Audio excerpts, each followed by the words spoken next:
कॾहिं बि सीरियस नाहे रहणो, हमेशा मुस्कुराईंदो रह। हाँ, पंहिंजे कम खे वठी तोखे हमेशा सीरियस रहणो आहे। तोखे पंहिंजे कम जे लाइ हमेशा पाबंद ऐं चुस्त रहणो आहे। अगर तूं पंहिंजे ज़िंदगी में सीरियस रहे थो त कॾहिं बि कामयाब न थी सघंदी।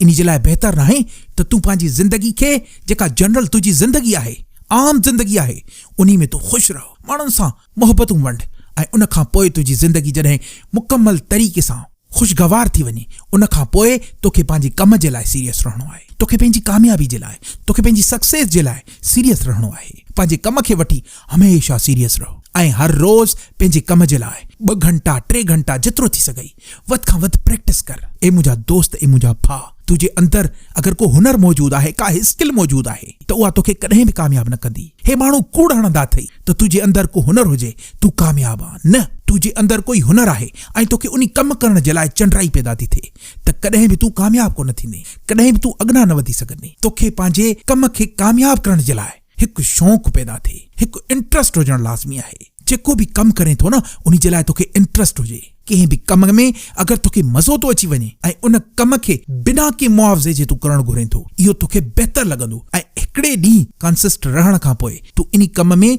सिर्फ़ इंट्रस्ट जी वजह सां कामयाब थी वें। त बहितर नाहे तूं पाण खे कामयाब करण जे लाइ पंहिंजे कम जे अंदर इंट्रस्ट पैदा कर। तूं पाण ॾिस त तुंहिंजे अंदर स्किल त मौजूद आहे, छा तोखे उहो करण में, उहो कम करण में मज़ो अचे थो? अगर तोखे उहो कम करण में मज़ो अची वियो, मुंहिंजा दोस्त, तूं कामयाब आहीं। दोस्तों, मां आहियां सैयद अली वकार ऐं तव्हां ॾिसी रहिया आहियो सैयद अली वकार ऑफिशियल यूट्यूब चैनल। दोस्तों, ही चैनल सब्सक्राइब करे रखो। इंशाल्लाह मुंहिंजो तव्हां सां वाइदो आहे त हिकिड़े ॾींहुं पूरी सिंध जो मुक़द्दर तब्दील कबो। मुंहिंजूं तमामु नेक तमन्नाऊं ऐं दुआऊं तव्हां सां गॾु आहिनि।